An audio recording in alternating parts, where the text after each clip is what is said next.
Man. My friend, today we're going to talk about music theory starting from the top. If you have an instrument with you, I hope that you play along with us. Tell you what, we're going to throw up a couple cool things here. If you've got a piece of paper and a notebook, I'd suggest taking notes. Otherwise, I might go back and bullet point these. What we're going to talk about today, as we do on every Tuesday, we talk about the circle fifths. Now, I try to make it as interesting and as fun as I possibly can. I've got lots of students right now, about 30, and each one of them is on their own journey to understand a little bit more about their instrument. I want to help you to get to where yours is, because my journey could have been a lot quicker if I just would have known a little bit about music theory, the circle fifths, and how to practice the practice of practicing. Awesome. So, what we're going to do is we're going to start off by naming this circle of fortune. No, fifths. Now, this is basic 101. I hope you can see the screen here. Yeah, you can see it kind of. I'll write a little darker, if can. So, circle fifths, what's the first thing we do? You betcha. We're going to draw that circle. When we have that circle up at noon, at the top, I want to put the key that has no sharps and flats. Now, what we're talking about is each pitch that we have in a circle depends on knowing that there's 7 tones. There are 2 types of scales. We've got one that is considered a diatonic scale, and it consists of 7 notes. In the key of C major, there are no sharps and flats, meaning we don't have to go anywhere to the black keys. We stay on all the white keys, designating 1, 2, 3, 4, 5, 6, 7, and then 1 again. Now, we do have extension chords, but we will talk about that later. The concept we want to talk about today is that we're going to be moving around with the 1, 2, 3, 4, 5, 6, 7, stating that those are the 7 diatonic tones inside of a scale. The other scale that we'll talk about is called a chromatic scale, and we'll get to that in just a moment. The reason why I like diatonic scales is because when I say something like C, D, E, F, and G, I can find that the note G is 5 notes away from C. So in the circle of fifths, I like going this way. It represents a tone of a perfect fifth.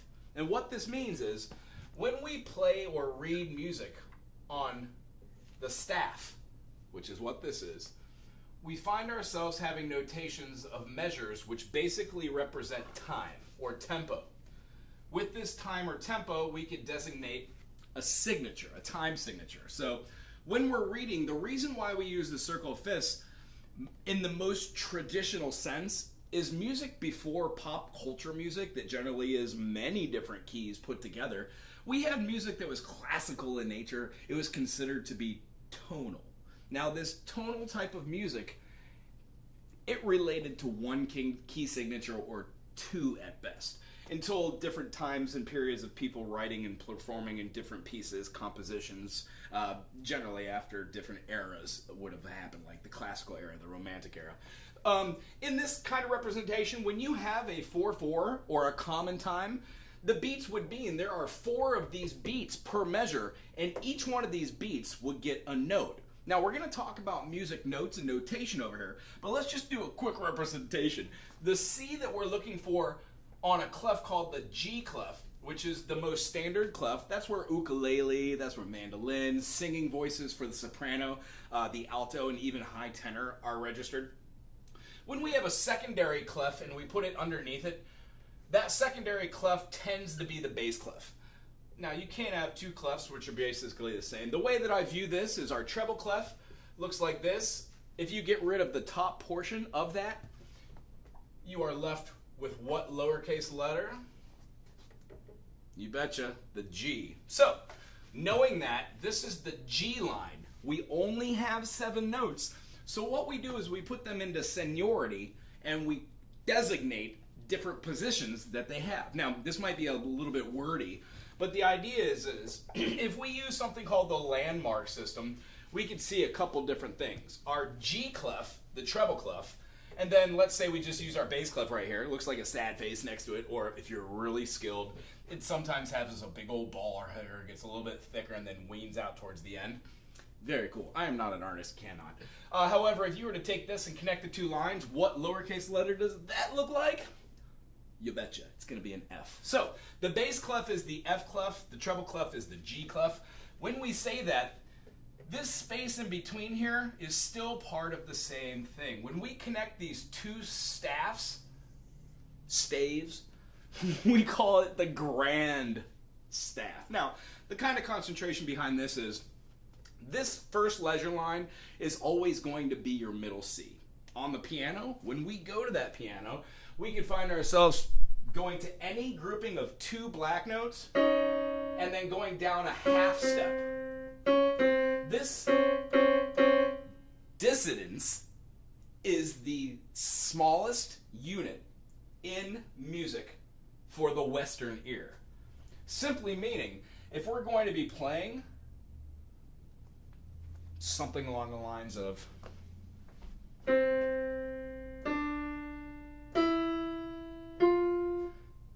the 3 to 4 and then the 7 to 1, or the resolution, is a half step.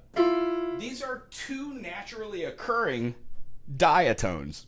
So the aforementioned scale that we're going to talk about, it's called chromatic.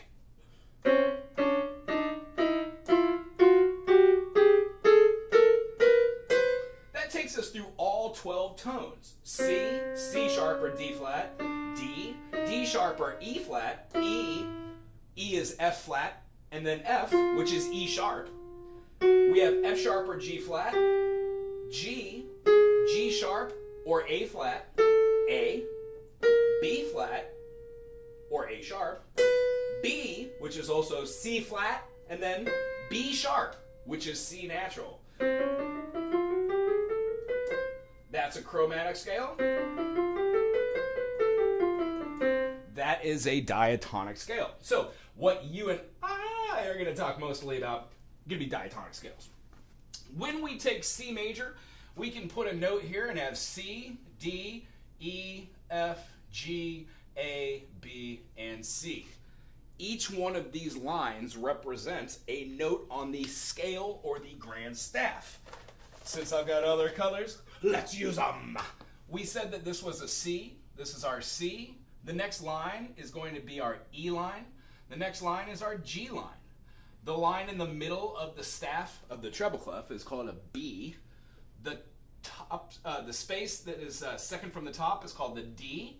And then our top line is called the F. So each one of these notes that is on here represents a tone on the staff. This is how we sight read the music. So if we were to take another color, let's say purple pink, what's in between C and E? Well, we can take this C right here and write it all the way out. C, D, E, F, G, A, B, and then C. I don't write the eighth on here because it becomes very confusing. To me, there are only 7 notes. So when we play 1, 2, 3, 4, 5, 6, 7, speaking diatonically, there's no need to write the eighth, okay? When we go through the process of seeing this is just the way that I learn, so this is the way I teach. This is how we would designate majors using an upper Roman numeral for the I, upper Roman numeral IV for 4, 1 before 5, and then the 5, the V. When we go back and do the secondary placement, we find that 2 lowercase i's for the D minor. The E minor resonates with 3 lowercase i's. And then we move over to the A minor, and then the B diminished. Each one of these, when you take your hand and do this, you get turtle power. No, you get a little triad. It's like having a shaka and then throwing up a little magic. When we put our fingers out here, we find ourselves being able to touch the C, skip the D, touch the E, skip the F, and then touch the G. Meaning, a C major triad would be considered a C, E, and a G. When we go through this whole thing, the key signature will spell out the notes needed to make triads. Now, these triads that we use are just the simple chords that allow us to represent and express ourselves in a given key. If we were going to go to the key of G, we would put a sharp, because there's one sharp in the key of C. Now follow me here. That is incorrect. There's one sharp in the key of G. There are none in the key of C. Follow me here. C, D, E, F, G. G has one sharp. That first sharp is going to be G major now. So when we write G major, we write it G major, A minor, B minor, C major, D major, E minor, and then because the note that comes right before the root is now the first sharp, that first sharp being a sharp, F sharp. So when we do this, now the circle fifth takes hold. Now, we will explain the circle of fourths, but the circle fifths is where I want to go. Watch me now. I'm going down. We have one word. Hey, Jeffrey Boyle, how you doing today? You digging on music? Thank you for being here. If you have any questions, throw it out. We're just going over the basic, simple circle fifths, how to use our hands and start to think musically about triads. Visual representations on the grand staff so we can start seeing triads when they're drawn. We're talking about C, E, G was our C major. We happen to have a C major in the key of G, C, E, and G, because these keep going. However, when we write all these out again, you will find that the key of G major is very similar to the key of C, meaning it has all natural notes except for the F sharp. When we go around the circle fifths, we add sharps. So the key of D major would have two sharps. One of them is going to be the sharp that we ascertained from the key of G, which is the F sharp. So if we write it as such, we put the F sharp right here. When we go to D, we add the C sharp. Why? Because when we go through the whole process, D, E, F sharp, G, A, B, C sharp, D. If we didn't have a C sharp, the interval that does the resolution wouldn't be a T-do. It would be a ta-do. Now, still a resolution. In the key of D, we have D major, E minor, F sharp minor, G major, A major, B minor, then we have our C sharp diminished, and then D. If we did not have our C sharp diminished, we would still have a resolution.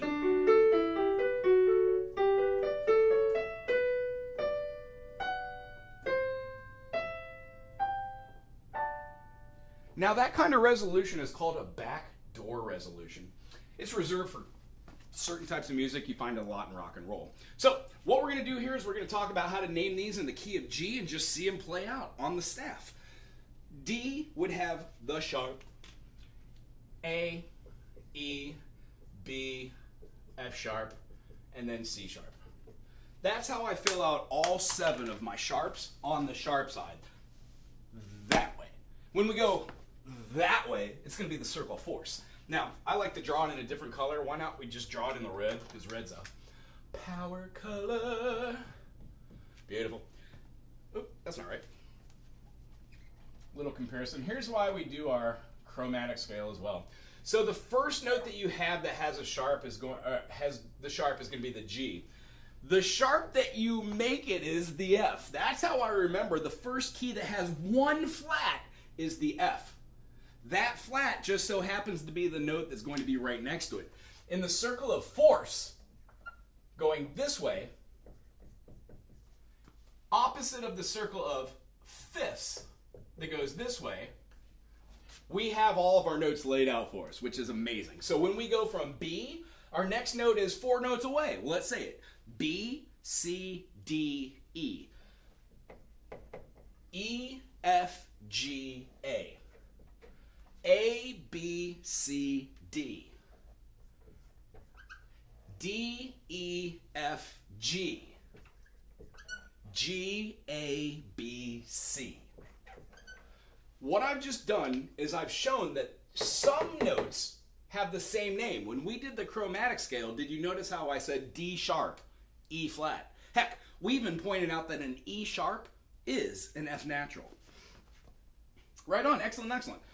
It is the F natural. Therefore, when we go through the process of seeing what these notes are and we start naming them, it doesn't happen overnight. It is something that you need to clock time doing. Each time that you draw out one of these, and you could say, cool, here's my triads. GBD, ACE, B, D, and now we have an F sharp. The key signature has to include the key signature of that key, or else we would have a BDF. And a BDF has no sharps and flats. Therefore, it's in the key of A minor or C major. Two keys that share the same sharp or flat. No sharps and flats. Key of G, our relative minor is called E minor. We have a key of D, that relative minor is B minor. A has an F sharp minor. And the reason why I know this is we go to the sixth. 1, 2, 3, 4, 5, 6.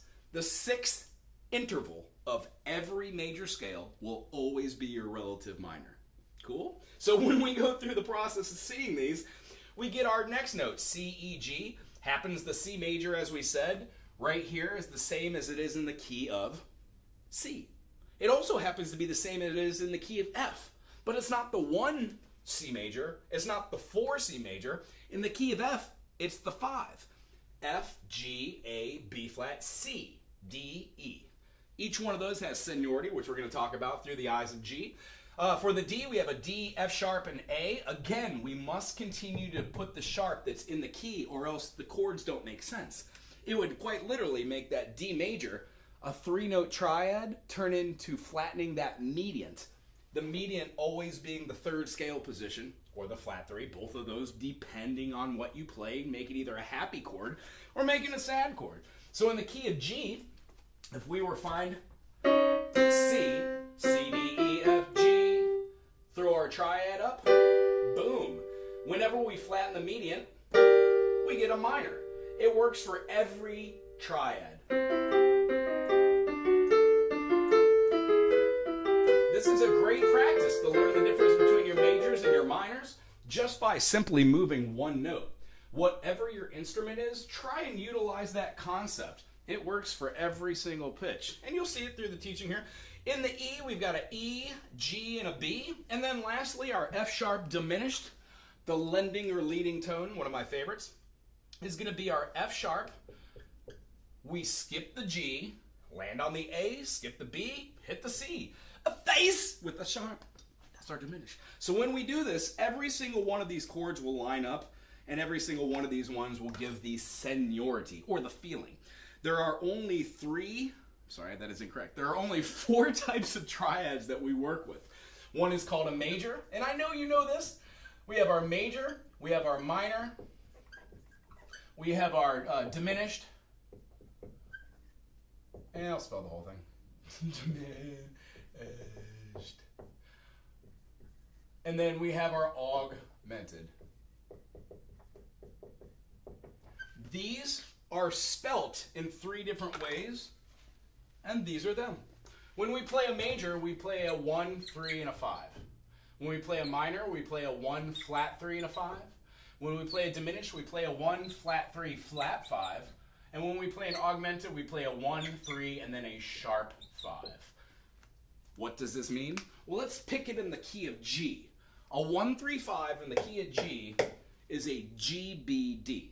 So if we go over to our piano or you're playing on your instrument of choice, find our G. The major would be a 1, 3, 5. And you can feel that. When we go to the minor, we flatten the median, or the 3rd. Wow, we definitely feel that, don't we? When we flatten the 5th, we get a diminished. Now the diminished, whether it's a full diminished, half diminished, no matter what you're doing with your diminished, it will always give a sense of tension. This concept meaning when you play a diminished chord, it will sound like it's building a little bit of ambiance for you. The chord will always go into its next, because why? The diminished is always the note right before your scale resolution. So your G diminished would definitely go into A sharp, or A flat, or G sharp major. Naming it enharmonically, we would definitely go to that A flat. So the last one of these is called the augmented. We would play a 1, 3, and then we would sharpen the 5 to get this. So the 3 types in the key of G: major, augmented, diminished. Now, they don't always tonally go together well like music. That, it doesn't sound that way unless you can write it that way. The whole idea is to learn the rules, then break them. So, going through here, let's just complete our circle fifth so it does not feel so not worked out. The C and the D sharp are the same thing. So we have a C sharp and then a D flat. The G flat and the F sharp are enharmonically the same. And then, of course, the B natural is the C flat. When we do this, we have a little crossover, and each one of these has their own way to see how you can see the relative minor. E's relative minor, C sharp minor. F, if we go here, we get our, in the key of F, we got our D minor. When we go to B flat, you can even count them. B, C, D, E, F, G. But since we're in the key of here, we know that when we play a G minor and B flat, that in the key of B, it must be G sharp minor. Now, all these have enharmonic equivalents, so yes, you can call this an A flat minor, which makes a lot of sense too, because it's in the scale that way. I'm just going to leave it as a sharp here. When we go through the process, if F sharp is a D minor, then, I'm sorry, if F is a D minor, then yeah, this is going to have to be a D sharp minor, or an E flat minor.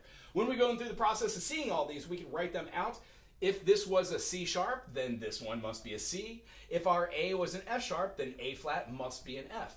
We're switching these notes. And this will also help when we're visualizing triads, and then we're trying to move through the process of seeing note identification and viewing intervals. Because one of the easiest things to do once you see the math behind it is just add to 9.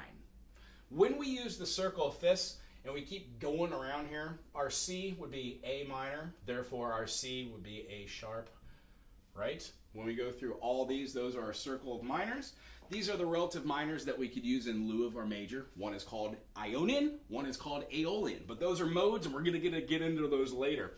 So, seeing and visualizing these, because I just want to get it on the staff for us, if we had the notes that were in betwixt right here, we would have, after our ledger line open, have a D. Our space, which is the bottom space on the treble clef, would be an F. When we go up here and we find our note above G, you can even count it, A. Above B is C, above D is E, and then our top line is F. So if we continue to put our ledger line system, the space right above would be a G. The line right above is an A. Above that line is a B, and then double ledger line above is a C. Here's where it gets really cool and interesting about what we do with notes. If we were playing a G, and let's say we're playing a lower G, I would take C and go down below it, and we would find a B.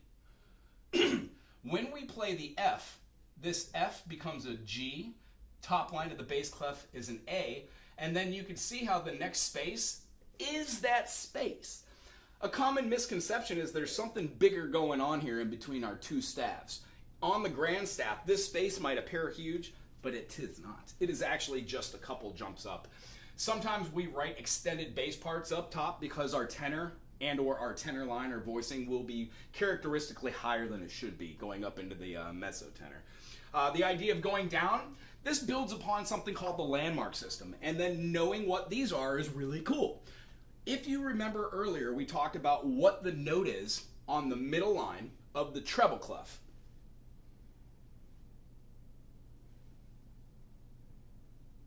So if we look at that note, we have what? The B. Absolutely. The B line. If we count 3 notes up, 1, 2, 3, we would get the G. E, F sharp, G. So if this was a B, what would be our 1? B, C, D. Now forget about seniority. Should have been a C sharp for the diminished, but this gives us a D in our place 1, which means if you look at the B as being on the treble clef as a B, the relative major note would be the middle line of here. And if you look at these, when we write them out, yeah, the middle line is a D. The bottom line of the treble clef is an E. So the relative major of E minor would be G. So the bottom line is the E, which means the bottom line of the bass clef must be a G. So on and so forth. If we've seen our construction and we know that a C major is a C, E, and a G, that means that no matter how many ledger lines we put here, This G will skip a space, put a letter or an E, and then skip a space, which is our D, and put a C. That would give us a C major in a very, very low octave. In fact, we're seeing some of the lowest notes possible, and you could keep going down into contrabass all the way down here, really, really low. But the point that we're taking away here, G to A to B to C to D to E to F to G to A to B to C, D, E, F, G, A, B, C. When we stack these on here, we can put our G note, we can play our B note, and we can play our D note, which gives us a G major. The next note we'd have is an A, C, and then an E. If we keep following suit like this, we find ourselves building up triads that look like this. This is how we do chord construction, and we start to realize notes and notations have value. Tonal value is what we're talking about today. We're going to talk about note durations, how long those notes last for in another one of these series. However, for this one, we're concentrating on the basic circle of fifths, showing us that we could take any key right here and then write it out in the form of knowing what the 1, 2, 3, 4, 5, 6, and the 7 are. Just so nothing's lost here, the 1 is called the tonic. The tonic or the root. Whenever you tonicify something, that means that you're turning whatever key you're into that key. The tonic goes to something called the subtonic. It's right next to the 1. Now, the concept here is the 1 chord, the 3 chord, and the 5 chord are extremely stable, which means super foundation. Every other note that's inside of our scale, based off of C, wants to be the other one, which is why when we play a triad and we remove the 3rd and possibly play the 4th, it turns into a chord called a sus chord. That sus feels as if it's suspended in air and then resolves. It also happens with the 2. It's called a sus 2 to the major. The idea is it adds a little bit of tension because these 2 notes are extremely stable together. When you play one note, it's called a tone or a frequency. It's measured in waves, and those waves are measured in hertz, depending on what pitch it is. If you have a signal like this one, the wavelength feels like this. If you have a pitch like this, that same peak and the same trough is where that wavelength is, but now instead of having it has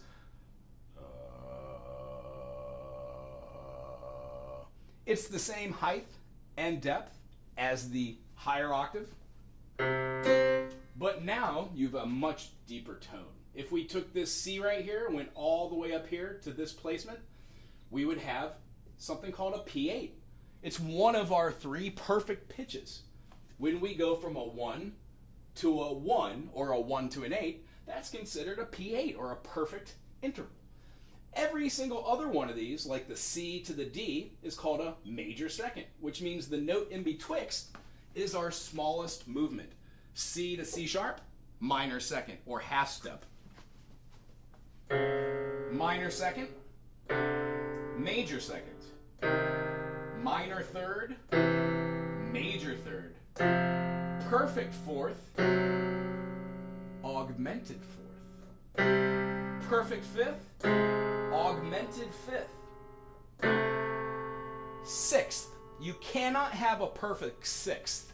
You cannot have a perfect 3. You cannot have a perfect 4. You cannot have a you can't have a perfect 4. You can't have a perfect 2, perfect 3, 6, or a 7. That's not how we name them. Minor second, major second, minor third, major third, perfect 4th, augmented 4th, perfect 5th, augmented 5th, 6th being the major 6th. And we'll talk about that in a second. This is going to be our minor 7th or an augmented 7th. This is our major 7th, and then this is our perfect 8th. Now going down rather than going up in a half step, we diminish them. So going from C to B, that's a diminished half step. We would have a major second going down, but this is the major 7th, this is the minor 7th. So when you have a chord construction of a triad and you add the seventh, it gives you a C major 7. You can do this in any key. When you add the dominant seventh, you give the minor seventh. So in between the two notes that sit and preside here at our 6 and our 7 value, we've got the minor seventh.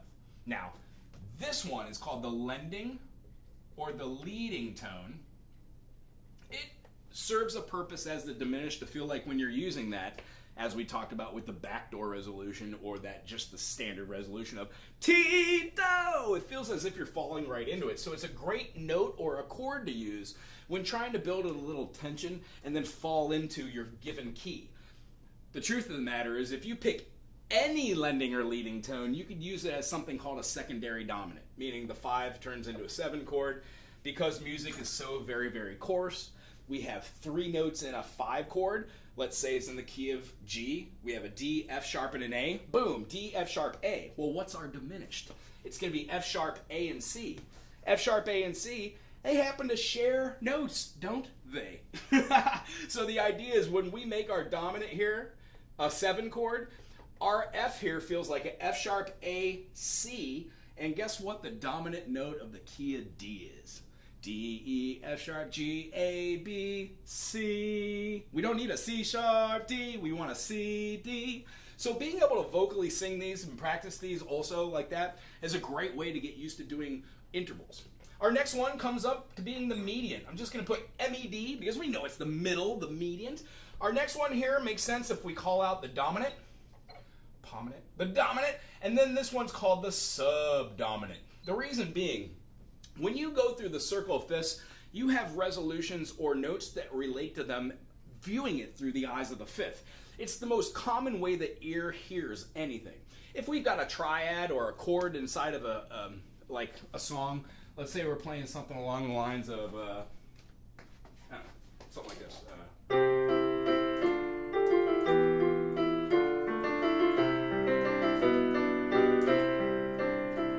I want to go from the C to the dominant. And then from the dominant, I could go back to the 1 chord, no matter where that might be. And if I influence that 1 chord and the 4 chord and the 5 chord, I can have something called a cadence ender. So if I was doing,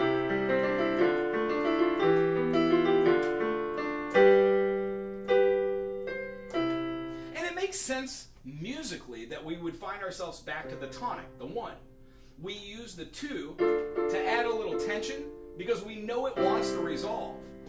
The stable chords want to be had. So the 2 wants to be the 1, or the 2 wants to be the 3. Hence, our sus.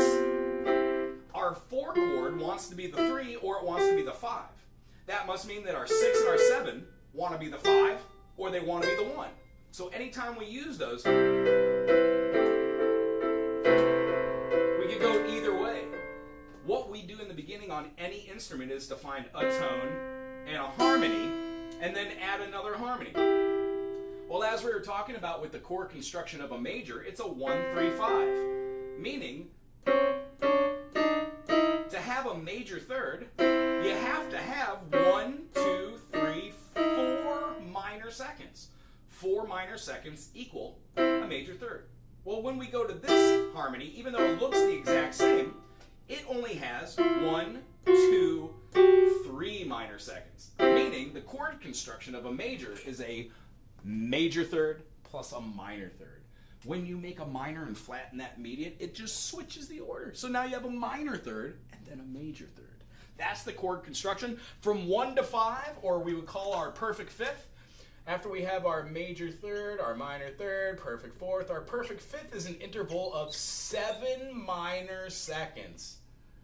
So when we go through the process of seeing all these, they lay themselves out to be some pretty magical things. I'm going to go ahead and put this one in green because I love it. The 6th here is going to be called the submedian. Now, there is just so much to go into about the submedian that I can't even do it on this one. I will do it on a whole different video that talks just about minor scales. That will branch into 3 different perfect scales. One which is already found here. This one's called the natural minor. It's the relative minor of the 1. However, you can alter those notes to get two awesome scales out of that I would say the harmonic minor and the melodic minor. Now we'll talk about that at a different time, but this does justice to our 1, 2, 3, 4, 5, 6, 7. It allows us to see that each one of these has a special place. We will in the future talk about why these are used through having chord charts, having different seniorities, and then being able to learn the rules about how to make melodies based off of these chords using notes inside of here, the scales, and then how to see scales as something just a little different that open up our perspective on how to play different feelings and tones. It's a lot of work learning it on your instrument, no matter what that instrument is. I would say that you would be able to excel at this if you were to spend 10-15 minutes a day just writing what I did out here. And as a final, just because I want to go through the type here, we want to see what these look like through the eyes of an actual key. So, is anybody listening to this jibber jabber? Jeff, are you still here? Let's see.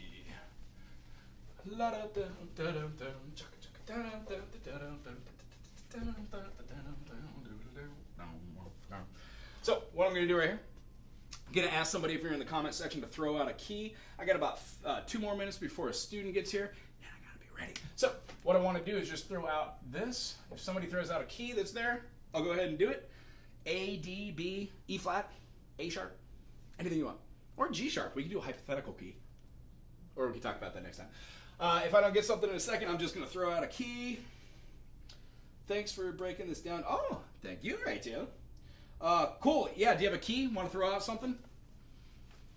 E, F, F sharp. Just want to see a chord and show you how to view it through the eyes of the grand staff.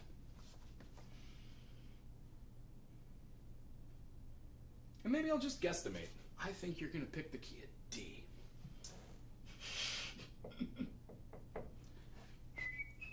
B! All right. So we're going to do B. We've got our F. We've got our C. We're going to play our G. After that, we've got our D. And then we've got an A. So each one of these is going to go through the process of seeing different sharps and flats that combine to be able to be played on this grand staff. In the key of B, we've got a 1 chord, a 2 chord, a 3 chord, a 4 chord, the 5 chord, 6 chord, 7 chord. And now that we know all the seniorities, we can write B, C, D, E, F, G, A. When we say how many sharps and flats are in the key of G, we know that there are none in C. C, D, E, F, G. G as 1 sharp, that first sharp, is the F. So we mark it as such. Notice how it's right before the G. Also, notice how G is 5 notes away from C. So when we go to our next key for our next sharp, which is C sharp, F, G, A, B, C. That's how I find the next sharp. Circle of fifths, or I go from the root, the tonic, 1, 2, 3, 4, 5, and find that D is 5 notes away from G, G, A, B, C, D. Therefore, when we put the C sharp in there, we have our key signature for B, for D. When we go to our next, C sharp goes to G sharp, which is the sharp in the key of A. When we go 5 notes away from A, B, C, D, E, the note right before E is D, so there's our 4th sharp, and then our 5th sharp is going to be the diminished, right there. B major, C sharp minor, D sharp minor, E major, F sharp major, G sharp minor, A sharp diminished. If you say these over and over again, you will eventually have a keen aspect on how to find these notes. So if we were just to randomly say 2 of these notes, let's say that we're, how about this? B to F sharp. How many notes are there? Don't worry about the sharps or flats. Just how many notes are between B and F? B, C, D, E, F. That's 5 notes.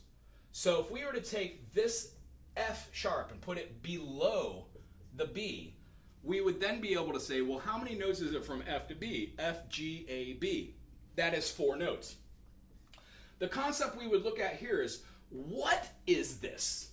Is B to F a perfect fifth? Is it a diminished fifth? Is it an augmented fifth? So if we look at this constructively, 1, 2, 3, 4, 5, 6, 7. This is 7 minor seconds, which means this is a perfect fifth. The opposite of a perfect is always going to be a perfect. The opposite of an augmented is always going to be a diminished, And the opposite of a diminished will always be an augmented. This is how it works. Math. When we take 5 and 4, what we can see is when we play F, G, A, B, we get 4 notes. Well, as we would see here, so above as is below. What we've just shown here is if we have any relativity in intervals, we could find out what those notes are, whether they are diminished or an augmented. So, my students here, I must wrap it up. I hope this was a good place to stop. We talked about the circle of fifths. We talked about a major scale, how to make triads. We also talked about how to do some pretty cool relativity things by using relative majors and minors. And then the last thing we're working about is how to see intervals, to know exactly how those intervals add to 9, and 9 is the magic number for making a complete interval. All right? If you had fun, put it up in the comment section. Please subscribe. Send this to somebody you like or don't like. Either way, it's fun. And we'll see you next week, same time.